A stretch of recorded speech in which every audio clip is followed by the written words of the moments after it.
Assalamualaikum warahmatullahi wabarakatuh. Saya Fitri dengan NIM 240213100117. Saya dari kelas 2451A, jurusan Komunikasi dan Penyiaran Islam, Universitas Islam Negeri Raden Fatah, Palembang. Di sini saya akan membuat video analisis untuk ujian akhir semester yang dibimbing langsung oleh Ibu Dr. Vivi Hasmawati, MSI. Baik, langsung saja di sini saya akan menganalisis salah satu tokoh, yaitu Bakharuddin Jusuf Habibie. Bakharuddin Jusuf Habibie atau yang kita kenal sebagai B.J. Habibie. Beliau lahir di Parepare, Sulawesi Selatan pada 25 Juni 1936. Beliau dikenal sebagai ilmuwan dan insinyur pesawat terbang Indonesia yang menempuh pendidikan tinggi di Jerman hingga meraih gelar Diplo Engineer dan Doktor Engineer di bidang teknik penerbangan dari Technische Hochschule Eijden. Keahliannya dalam bidang teknologi dirgantara membawanya menempati posisi penting di industri penerbangan Eropa sebelum akhirnya diminta kembali ke Indonesia untuk membangun dan mengembangkan teknologi nasional. Pada tahun 1976,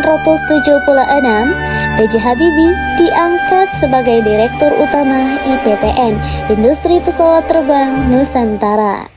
Sebagai pemimpin IPTN, Industri Pesawat Terbang Nusantara. Nah, beliau dikenal sangat cerdas dan visioner nih teman-teman. Selain itu beliau juga sangat detail. Nah, dalam kepemimpinan beliau sering banget menggunakan bahasa ilmiah, sehingga dalam komunikasi organisasi beliau dalam kepemimpinan terjadi kesalahan dan kekurangan dalam berkomunikasi. Bukan berarti beliau tidak mampu dalam berkomunikasi, akan tetapi karena gaya berpikir beliau itu bahasanya terlalu tinggi terlalu tinggi dan terlalu teknis, karena beliau sering memakai istilah bahasa aeronautika, matematika, dan bahasa teknologi tingkat tinggi, sehingga pesan yang beliau sampaikan kepada staf administrasi atau pegawai dan pegawai non teknis lainnya itu tidak tersampaikan dengan benar. Kenapa? Karena mereka tidak memahami apa yang beliau sampaikan. Salah satu penyebabnya yaitu karena beliau menggunakan bahasa yang terlalu teknis dan terlalu tinggi bagi staf administrasi dan pegawai non teknis lainnya. Nah, tidak hanya itu, beliau juga terlalu cepat dalam berpikir. Beliau sering memberikan instruksi dalam waktu singkat sehingga terjadi communication overload antara bawahan.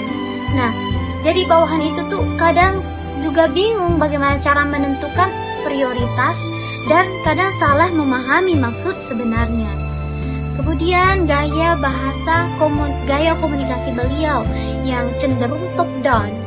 Mungkin karena beliau ini seorang ilmuwan yang mana terbiasa bekerja secara mandiri dengan data dan logika, sehingga beliau itu terbiasa mengambil keputusan sendiri.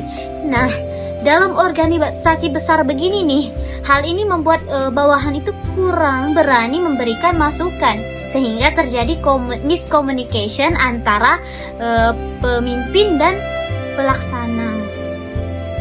Secara keseluruhan, kekurangan komunikasi yang muncul pada kepemimpinan beliau itu bukan berasal dari kelemahan personal, melainkan karena gaya komunikasi beliau sebagai ilmuwan.